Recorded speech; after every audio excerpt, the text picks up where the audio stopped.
Hello दोस्तों, स्वागत है आपका हमारे चैनल पे। आज है 22 नवंबर और आज का जो है हमारा जनसत्ता आ गया है। ठीक है, इसको कवर करेंगे हम लोग।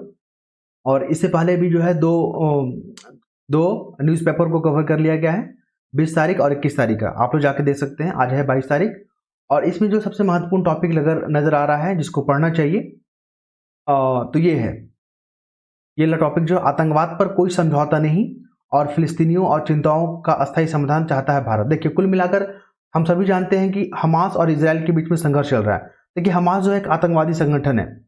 तो यहाँ पे फिलिस्तीन में जो आतंकवादी जो संगठन है हमास, वो जो है इजराइल पे हमला किया था, तो वहाँ से जो है लड़ाई आपका शुरू हो गया है। लगभग 7 अक्टूबर को, जहाँ तक याद है मुझे, 7 अक्टूबर को यह हमला हुआ था। तो उसके बाद से जो संघर्ष अभी जो है जारी है।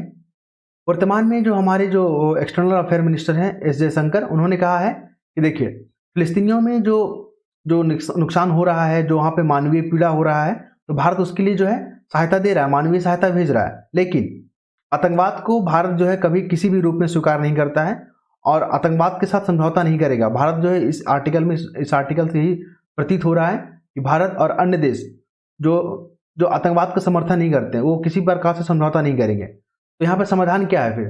तो देखिए, यहाँ पे 2 स्टेट सॉल्यूशन की बात किया जा रहा है। 2 स्टेट सॉल्यूशन में क्या हो रहा है, इजराइल और फिलिस्तीन को आपस में बैठ के अपने मसले को सुलझाना होगा।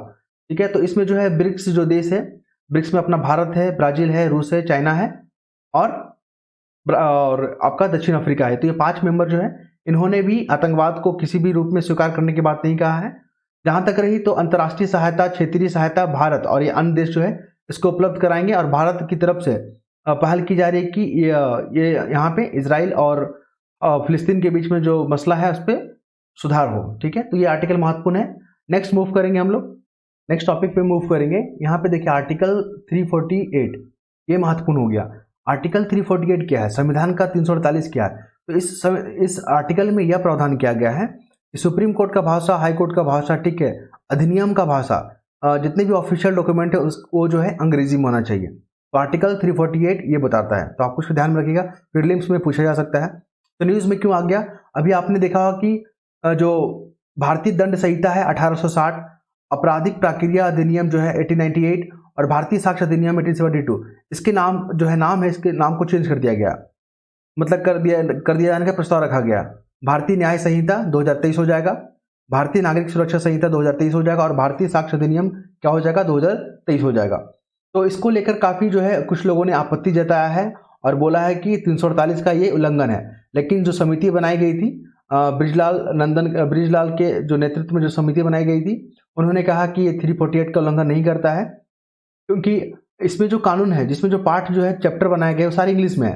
बस इस बुक का नाम हिंदी में रखा गया, तो इससे किसी को आपत्ति नहीं होना चाहिए, क्योंकि जितना हिंदी महत्वपूर्ण है भारत के लिए, उतना भी अन्य भाषा भी महत्वपूर्ण है, सारी इंडियन लैंग्वेज। ठीक है, तो अगर नाम कर दिया जाता है तो ऐसा कोई प्रॉब्लम नहीं होना चाहिए, ये हम नहीं, ऐसा आर्टिकल बोल रहा है। और जैसे पी चिदम्बरम जी ने सवाल उठाया कि देखिए, हिंदी नामकरण से मुझे कोई आपत्ति नहीं है, लेकिन अगर सारे चैप्टर इंग्लिश में है तो आप इंग्लिश नाम क्यों नहीं रख रहे हैं? जिस तरह फिर उसका बाद में हिंदी में अनुवाद करते हैं और उसका हिंदी नाम रख देते हैं। तो इस तरह के प्रश्न उठाए जा रहे हैं। हालांकि समिति ने बोला कि देखिए, हम लोग 348 का उल्लंघन नहीं कर रहे हैं और यह असंवैधानिक नहीं है, बल्कि संवैधानिक है। और कुछ जो तमिलनाडु के जो मुख्यमंत्री, उन्होंने भी आपत्ति जताई है कि ये भाषा का साम्राज्यवाद है, भाषाई साम्राज्यवाद का विस्तार है। तो ऐसा कुछ नहीं, आर्टिकल बता रहा है कि हम लोग जो है अकॉर्डिंग टू संविधान को फॉलो करते हैं। ठीक है, तो ये आर्टिकल आप लोग पढ़ सकते हैं, बहुत ही अच्छा आर्टिकल है। नेक्स्ट मूव करेंगे हम लोग। नेक्स्ट टॉपिक जो है यहाँ पे ये वाला, देखिए, कभी भी मेंस आंसर राइटिंग में अगर महिला सशक्तिकरण को टॉपिक को लेकर प्रश्न बनाए जा सकते हैं, तो ये आर्टिकल आपके लिए महत्वपूर्ण रहेगा। आपको जो है आंसर को डायनेमिक लिखने में, ठीक है, एक डाइवर्सिफाई करने के लिए काफ़ी महत्वपूर्ण रहेगा। इसमें क्या कर रहा है कि महिलाओं को सशक्तिकरण, महिला सशक्तिकरण कैसे हो रही है? तो महिलाएं अपनी आर्ट को लेकर, ठीक है, अपनी हुनर को लेकर जो है स्टॉल लगा रही है, जिसमें चंदेरी साड़ी हो गया, ठीक है, और अन्य राज्यों की जो मशहूर जो मिठाई होते हैं वो सब लेके, और खान पान को लेकर और आर्टिफिशियल आभूषणों को लेकर स्टॉल वहाँ पर लगा रही है। ठीक है, और जो कि स्वयं सहायता समूह से जुड़ी रहती है। इससे क्या होता है कि महिलाएं अपने ग्रुप बनाकर आपस में ही जो है एक फाइनेंशियल तरीके से हेल्प करती है और अपने उत्पाद को बेचती है। तो अगर मेंस में अगर आप लिखते हो महिला सशक्तिकरण टॉपिक में, तो ये आर्टिकल आपके लिए काफ़ी महत्वपूर्ण हो सकता है। जैसे कि दिल्ली दिवस पे जो है वहाँ पे लोगों को अट्रैक्ट करने के लिए, लोगों को अपनी दिल्ली के बारे में जानकारी देने के लिए, अपने राज्य के बारे में जानकारी के लिए वहाँ पे एक स्टॉल लगा हुआ है। फिर वहाँ मेले में आपको केदारनाथ का जो आपको एक नकल देखने को मिलेगा, जो हूबहू जो है आपका उत्तराखंड जैसा ही दिखता है। तो वहाँ पे जाके आप लोग एंजॉय कर सकते हैं। वहाँ पे घास की चटाई है बनाई गई है, जो कि 20 साल तक की गारंटी है। तो इस तरह का वहाँ पे आपको हैंडक्राफ्ट वहाँ पे सामान देखने को मिलेगा। फिर आदिवासी जो आभूषण होते हैं, जो भी ट्राइबल ज्वेलरी होते हैं, वो भी आपको एक बजट रेट में वहाँ पे देखने को मिलेगा। ये तमाम जो है वहाँ पर प्रदर्शनी लगे हैं, और कहीं ना कहीं महिलाएं सशक्तिकरण की दिशा में एक बेहतर कदम है। ओके, नेक्स्ट टॉपिक पे मूव करेंगे हम लोग खसरा को लेकर। देखिए, खसरे का खतरा, ये जो है ना, खसरे की बीमारी के बारे में थोड़ा सा जान लेते हैं। यह जो है वायरस के कारण होता है। याद रखिएगा, किसके कारण? वायरस के कारण होता है। और ये इससे जो सबसे ज्यादा प्रभावित हुए वो बच्चे हुए हैं, बच्चे, ठीक है। तो ये आर्टिकल इसलिए यहाँ पे महत्वपूर्ण हो जा रहा है क्योंकि 2023 तक इससे निपटने का लक्ष्य रखा गया था, लेकिन इसके जो हालात हैं अचानक से बढ़ गए हैं। तो अचानक से क्यों बढ़ गए, इसके पीछे कारण क्या है? तो देखिए, हमने क्या कहा था कि आर्टिकल पढ़ते हैं तो उसमें प्रॉब्लम और सॉल्यूशन दोनों दिया होता है। तो यहाँ पे अचानक बढ़ने का कारण क्या हुआ कि जो कोरोना महामारी हुआ था, तो उस समय टीकाकरण का जो दर था, वैक्सीनेशन का जो दर था ना, कम हो गया। तो इससे क्या हो गया कि बहुत लोग इस वैक्सीनेशन से दूर हो गए, और जो बच्चों को ये वैक्सीनेशन नहीं मिला था, तो वहां पे क्या हो गया, उनमें ये मामला देखे गए, खसरा के मामले, ठीक है। ये एक वायरस से फैलने वाला संक्रमण बीमारी होता है। और मान लीजिए कोई व्यक्ति का संक्रमित है, तो उसके छींकने से, खांसने से जो ड्रॉपलेट्स बाहर निकलते हैं, तो उस ड्रॉपलेट के कारण जो है दूसरे व्यक्ति भी संक्रमित हो जाते हैं। तो कुल मिलाकर ये आर्टिकल खसरे पर संबंधित है। यहाँ पे प्रॉब्लम की और सोल्यूशन की बात कर रहा है। फिर यहाँ पे WHO का रिपोर्ट भी आ रहा है कि लगभग पिछले साल 1,36,000 जो है यहाँ पे व्यक्तियों की मृत्यु हुआ था। तो एक बहुत ही बड़ा जो है चिंता का विषय बना हुआ है खसरा को लेकर। और मिशन इंद्रधनुष की बात की गई थी कि 2023 तक भारत जो है समाप्त कर लेगा। मिशन इंद्रधनुष के माध्यम से 2023 तक खसरा को समाप्त कर लेगा। लेकिन जिस तरह के हालात सामने आए हैं ना, मुझे नहीं लगता है मतलब कि इसे जल्दी उबर पाना जो है एक मतलब टारगेट हो पाएगा। तो कुल मिलाकर अगर आप आर्टिकल पढ़ना चाहते हैं तो इसको पढ़ सकते हैं। नेक्स्ट जो है यहाँ पे, अगर ऐसे वाला पेपर होता है ना, तो वहाँ पे ये आपको कोटेशन करने के लिए काम आएगा। मान लीजिए कोई सोशल रिलेटेड इशू आ गया, या किसी पर, या गांधी जी पर टॉपिक अगर आ गया सच को लेकर, तो यहाँ पर आप इस कोटेशन का उपयोग कर सकते हैं कि सच बोलने का सबसे बड़ा फायदा यह है कि तुम्हें याद नहीं रखना पड़ता है कि तुमने कहाँ, क्या और किससे क्या बोला था। Robert Bells. अगर ये कोटेशन से शुरुआत करते हैं अपने ऐसे पेपर को, तो मुझे लगता है कि 2 से 3 नंबर आपको बाकी लोगों से जो है ना एक्स्ट्रा मिलते हैं, ठीक है। तो नेक्स्ट मूव करेंगे हम लोग टॉपिक। एक छोटा सा आर्टिकल यहाँ पे महत्वपूर्ण है, कूटनीति के रास्ते। देखिए, जब भी इंटरनेशनल रिलेशन का प्रश्न आएगा तो ये आपको फायदेमंद करेगा, ये वाला। इसमें क्या हो रहा, अमेरिका क्या करता है, जो विभिन्न देशों को लड़ाता है, फिर उसको क्या करता है, हथियार सप्लाई करता है। तो अमेरिका अपना क्या करता है, बिजनेस को आगे बढ़ाता है हथियार सप्लाई करके। चाइना क्या करता है, कि जो गरीब देश होते हैं, जो कमजोर देश होते हैं, उसको कर्ज लेने के लिए मजबूर करते हैं कि आप कर्ज लो ना, कोई दिक्कत नहीं है, बाकी हम देख लेंगे। और उसको क्या करते हैं, कर्ज के जाल में फंसाकर उसे गुलाम बना लेते हैं। तो चाइना, अमेरिका किस तरह की पॉलिसी अपना रहे हैं, ये और टॉपिक जो है उसी के बारे में बात कर रहा है। और ये जो है किसी राइटर के द्वारा नहीं, बल्कि जो है आम दर्शक होते हैं, जो आम जो लोग होते हैं हमारे आपके जैसे, वो लोग जो है अपने इसको पत्र के माध्यम से भेज के लिखवाते हैं। तो ये काफ़ी अच्छा रहता है। कुछ जो है आर्टिकल काफ़ी जो है एग्जाम में आपको हेल्प करेंगे। तो इस तरह की बात की जा रहा है। जैसे चाइना जो है डेट ट्रैप पॉलिसी पे बात करता है, ठीक है। और अमेरिका जो है किस तरह दोनों देशों के बीच में जो है झगड़ा करवा के अपने हथियार को सप्लाई करता है और अपना जो है बिजनेस को आगे बढ़ाता है। तो इन तमाम चीज़ों को इस आर्टिकल में बताया गया है। तो आप लोग चाहे तो पढ़ सकते हो उसको। नेक्स्ट मूव करेंगे हम लोग। नेक्स्ट आर्टिकल है ये वाला। देखिए, स्कूलों में अब जो है महाभारत और रामायण जैसे महाकाव्य हैं उसको पढ़ाए जाने की सिफारिश की गई है।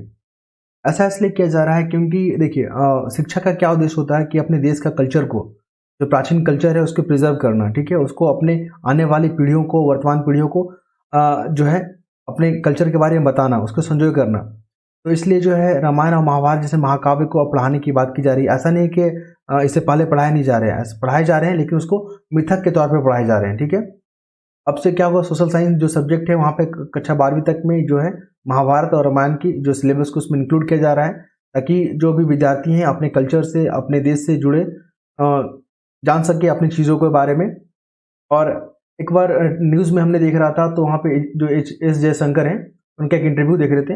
उन्होंने कहा था कि जो हम लोग फॉरेन डिप्लोमेसी होता है, तो फॉरेन डिप्लोमेसी के लिए कौन सा बुक पढ़ना चाहिए, तो उन्होंने जो है महाभारत का सजेशन दिया था कि हमारे पास जो महाभारत ग्रंथ है, गीता, ठीक है, तो गीता में जो वहाँ पे जो उसके पीछे का जो कहानी है, जो उद्देश्य है, वो काफ़ी जो है डिप्लोमेट लोग को पढ़ना चाहिए। तो ये काफ़ी गर्व की बात है कि हमारे कल्चर जो है, जो भारतीय कल्चर है, उसको जो है प्रिजर्व किया जा रहा है, उसको संरक्षित किया जा रहा है। तो एनसीईआरटी जो है अपने पुस्तकों में इसको शामिल करने की सिफारिश कर रहा है।